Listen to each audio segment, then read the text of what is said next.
We love you.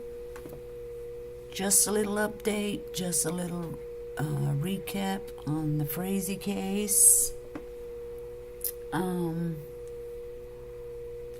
May the 24th, 8:30 is the next court date. And that is the same day as Jake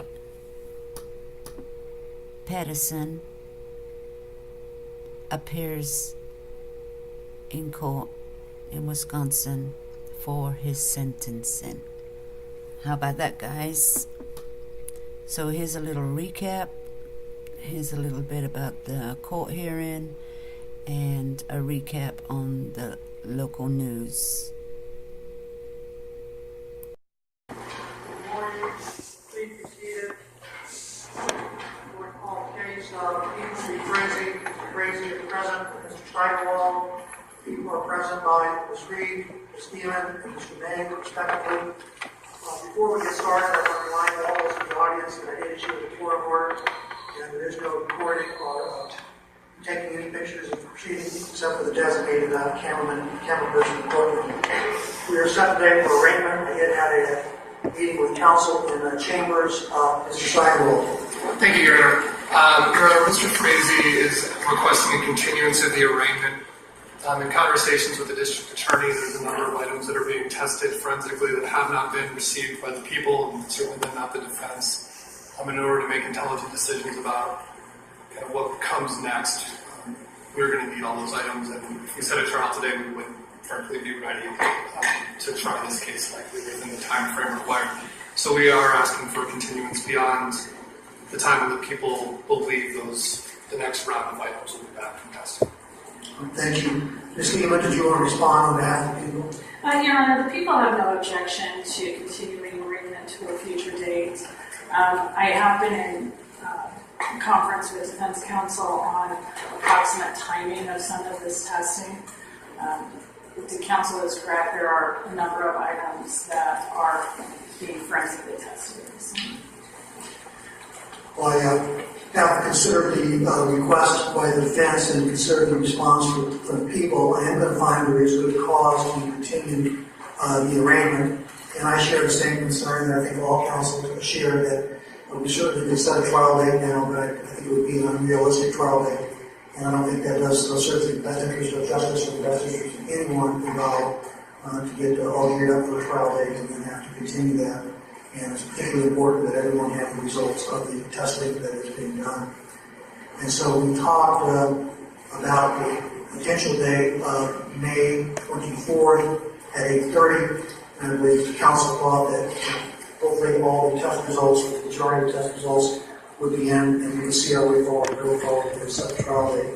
Is that acceptable to the defense? It is, Your Honor. Thank you. And is May 24th acceptable to the people? It is, Your Honor. That would be May 24th at 8:30 for arraignment. And then the only other outstanding issue that is pending is the people's motion for release of DHS records that are in their possession. And Ms. Reed filed that motion and had requested to be protected order. Yes, Judge, I would just note for the record, these are standard records generated by DHS after Mr. Frazee was arrested. They go in conjunction with any time there's a child custody issue or placement issue with legal services. And I would otherwise stand on the motion.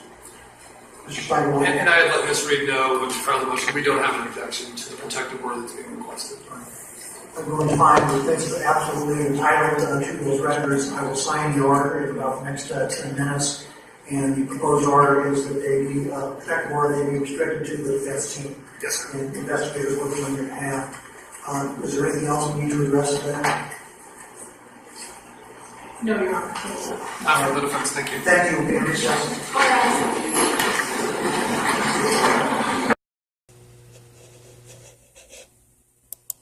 Caught on camera, law enforcement, guns drawn, pointed at Patrick Frazee. The drama playing out 1 month after Frazee's fiance and the mother of his baby girl vanished. You see him? He's in cuffs. We're just outside Patrick Frazee's property here, and right up there, investigators have Patrick Frazee in custody. They rolled in here just a few minutes ago with an arrest warrant. The latest twist in the investigation into 29-year-old Kelsey Barrett's sudden disappearance. Police hauled Frazee off to county jail, the 32-year-old posing for his mugshot, facing charges of first-degree murder. A shocking change from previous weeks when police refused to call him a suspect. Now, I'm not willing to jump to conclusions. But last Friday, the first search of Frazee's property, when dozens of investigators rolled up to his front gate with dogs, digging equipment, and an FBI evidence team scouring the 35-acre property for 2 days. You don't take a backhoe to somebody's ranch and start digging if you don't suspect you're going to find something. They towed away Frazee's truck, but didn't find Kelsey or her body.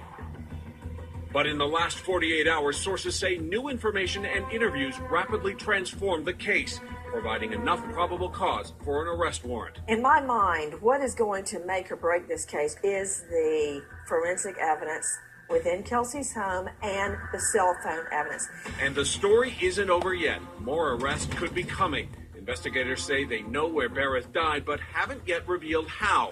And they still haven't found her body. Sadly, we do not believe Kelsey is still alive.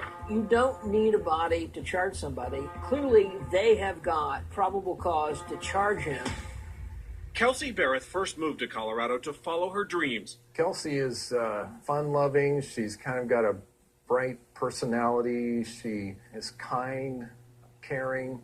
She wanted to be a pilot. Eventually, she met Frazee and gave birth to a baby girl. She's grounded and responsible. She has a 1-year-old child.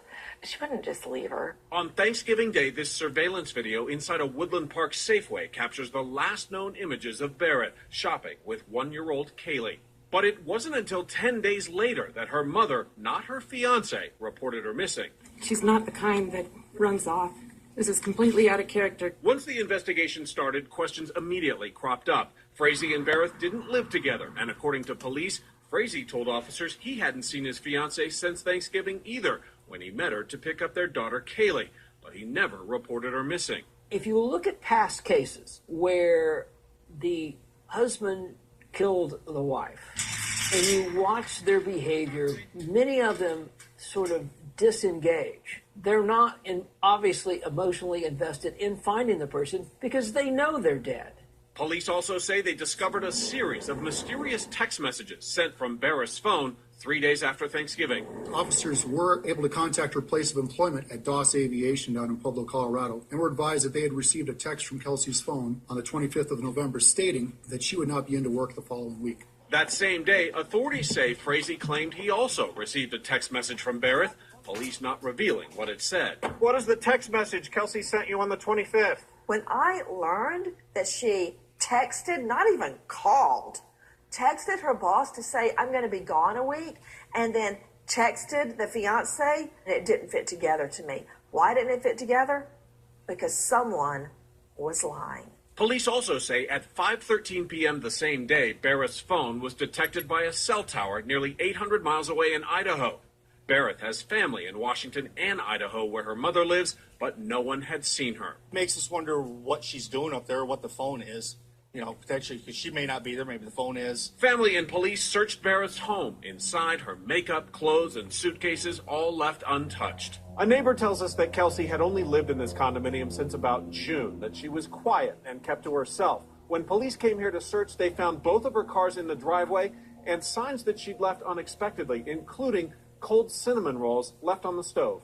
As authorities launched a national search for Barrett, her own mother was there to make an impassioned plea. Call us if you can. We won't quit looking. But Frazee was a no-show. Chief, I understand that Patrick was invited today. Why is he not here? That is a question you'd have to ask him. Is he being cooperative? Yes, at this time, yes. At the time, his now former attorney said, given more notice, Frazee would have been there. Patrick wasn't notified about the press conference until about approximately an hour prior to the press conference, and he doesn't want to distract from the investigation. That attorney pointed out his cooperation with authorities, insisting he wanted to find Kelsey too. Patrick has cooperated with law enforcement interviews. He has provided buccal swabs. He's provided photographs, and he's voluntarily turned over his cell phone to law enforcement. We tried to speak with Frazee first at home. This is private property.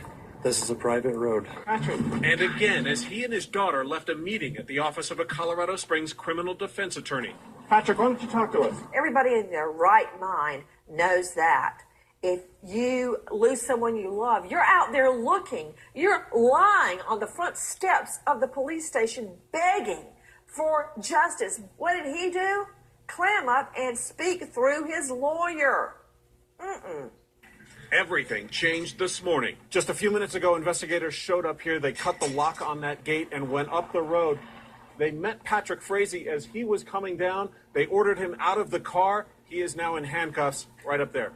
The 32-year-old dad now facing first-degree murder charges and potentially the death penalty. Police say they identified the main crime scene back at Barra's townhome, overnight carrying out bags of evidence. Investigators have recovered a number of items that make us suspicious that the crime did occur at Kelsey's residence. And that's why we have been coming back to her residence. What may not have been visible to the naked eye the first time the cops went in there, next thing you know, bam, an arrest warrant issues. Maybe evidence of a pool of blood. Maybe they found spatter. Maybe they found blowback. And whatever they found tells me Kelsey is dead. As for her missing cell phone, her phone did end up in Idaho, and we are still working to recover that phone. Frazee is also facing charges of solicitation to commit murder, hinting he did not act alone. It is a crime to solicit somebody to commit another crime. Is it fair to say then that Patrick had somebody working with him? Again, we'll be filing formal charges. Police documents shedding light on why investigators charge Frazee are sealed for now. At his appearance in court today, Frazee did not enter a plea. His new attorney, a public defender, ignoring questions. Adam, did you have anything to say about what happened in there? Formal charges are expected within the next 10 days. As for the couple's 1-year-old daughter, tonight we are told she is safe and with Kelsey's family. Can a case be prosecuted without a body? Of course. Do they need to find Kelsey's remains? Yes, they do. But generally speaking, they need to find her remains, not just for prosecution purposes, but for her baby.